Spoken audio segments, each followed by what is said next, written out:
сейчас, наверное, не видно, но 2 часа ночи, а весь город практически сидит в укрытии и в бомбоубежищах. Мы, конечно, не исключение, потому что сегодня, наверное, одна из самых страшных ночей в городе. Такого точно не было никогда. Говорят, что после самой темной ночи обычно наступает рассвет. Сегодня в Одессе он был очень и очень красивым, но, к сожалению, день для одесситов сегодня очень и очень сложный. В городе просто коллапс. Посмотрите, что делается на бюветах. И это все с одной стороны. Сегодня бюветы работают с 7 утра и, наверное, будут работать до 10 вечера, как в прошлом году, и то и позже, чтобы у людей была возможность набрать воды. Посмотрите, все стоят с бутылками, потому что воды в кранах совершенно нигде нету. Вот так, чтобы готовиться к Новому году, люди вынуждены часами стоять в бювет, чтобы хоть как-то немного набрать воды, потому что никто просто-напросто не знает, когда ее включат и когда хоть немного ликвидируют последствия обстрела. Но зато вот кто-то купил елку и счастливый несет ее домой. Просто везде разгребают воду. Сейчас с вами посмотрим, есть ли вода в больших супермаркетах. Очень хочется, чтобы все как можно меньше навевали панику. Вода в супермаркетах есть. Я думаю, ее подвезут. Супермаркеты к такому готовы не были. Но посмотрите, уже все разбирают. Полки пустые. Большую воду просто всю разобрали в больших бутылках с этой стороны. Так, но тем не менее еще можно ее найти и купить. Вот целые палеты привезли. Но вижу спрос на 6-литровые 5-литровые баклажки воды, их уже нету. Ну, конечно, в других супермаркетах она есть.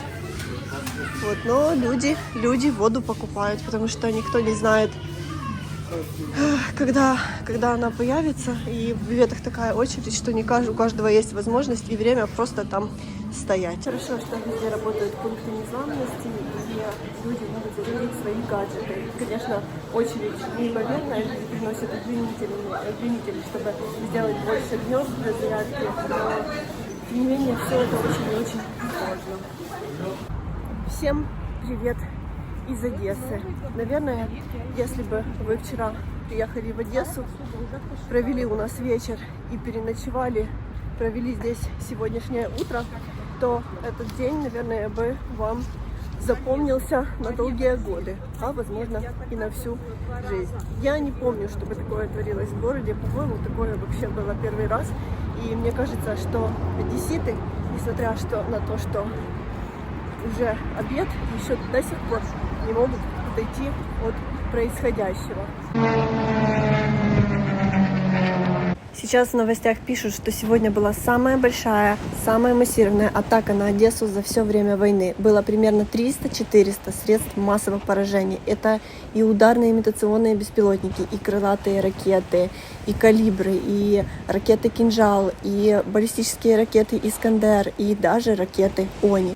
И говорят, что по энергетике последствия серьезные. В городе действительно серьезные проблемы со светом.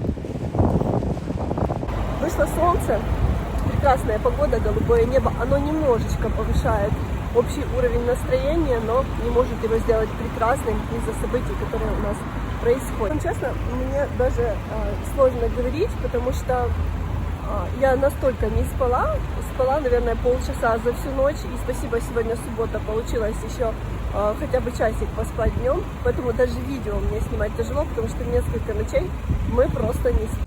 Одесса уже практически сутки живет в каком-то тотальном ужасе, и у нас вчера с вечера постоянно обстрел. Сначала дроны, потом была баллистика, которая просто оглушила всех людей, которые стояли на улице, потому что взрыв был сильный. Потом были снова дроны. Потом ночью прозвучал сигнал воздушной тревоги, снова летели дроны. Мы, как вы видели в начале видео, сидели в бомбоубежище, потому что их было очень много и со всех сторон. Потом закончилась тревога, пришла домой, снова угроза, калибры, ракеты, пошли в укрытие.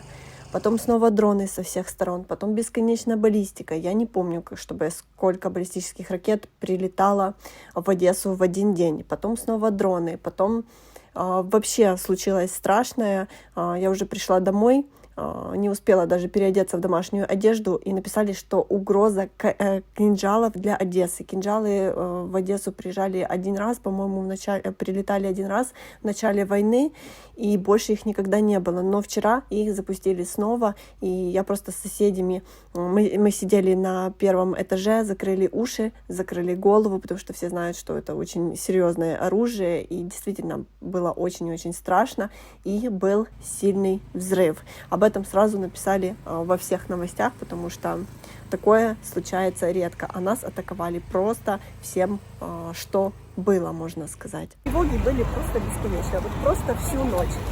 И утром это ничего не закончилось. Утром все поняли, что не будет ни света, ни воды.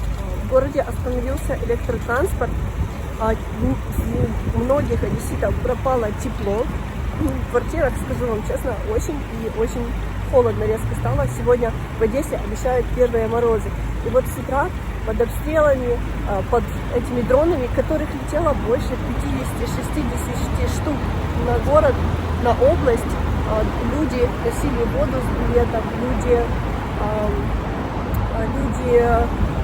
запасались какими-то продуктами, не знаю, потому что, к сожалению, в такие моменты немного начинается всеобщая паника. Никто не знает, что может произойти дальше. Пишут, что в Одессе и в области повреждено много электростанций и даже одна теплоэлектростанция. Поэтому вот такие серьезные последствия у нас на сегодня. Я знаю, что городские службы, электрики, да, все работают в очень усиленном режиме. И спасибо большое, я каждый раз говорю электрикам, спасателям, медикам, пожарникам за то, что вы настоящие герои и вы спасаете действительно. Видите, многие воду перевозят в таких тележках, потому что нести ее далеко очень тяжело. И вот так тоже люди несут воду.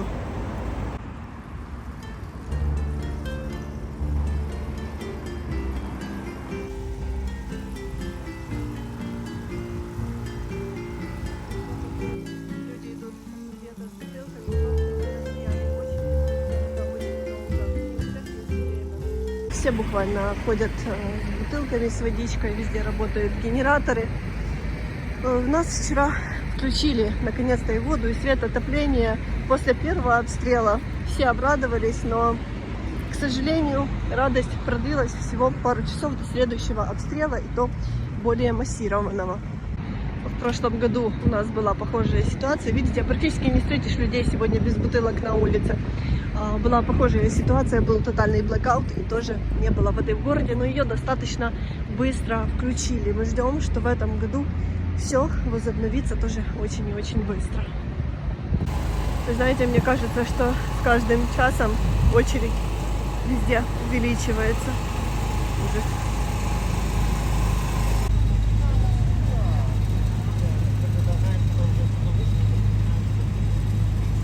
Вышло солнце, и Одесса хоть немного заиграла какими-то красками, не так мрачно и серо. Боже, посмотрите, какая зеленая трава. Декабрь, первые морозы, а травка на газоне. Просто хочется прилечь и забыть весь этот кошмар.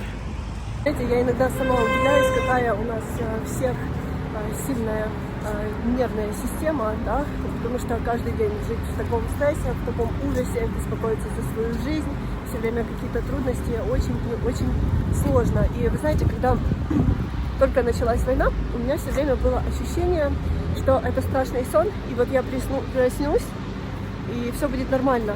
Это все не происходит в реальности, потому что в голове не укладывается, что такое может быть. И вот прошел 4-й год, в такие моменты мне кажется, боже, это какой-то страшный фильм, такое просто не может быть.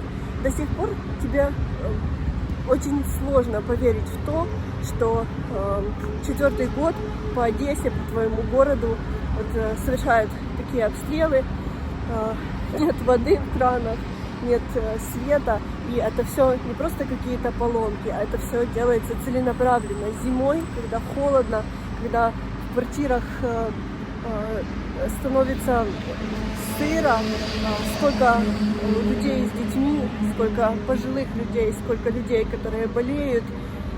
Ой, это все очень и очень печально и страшно. И сейчас, поскольку все остались без воды, то очень хочется, чтобы люди как можно больше помогали друг другу, потому что именно в такие моменты проявляется человечность.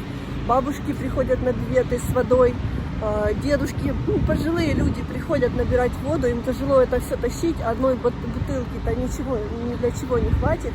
И если у вас есть возможность, то, конечно, помогайте друг другу. Я вижу, как люди друг другу помогают, и это очень и очень ценно.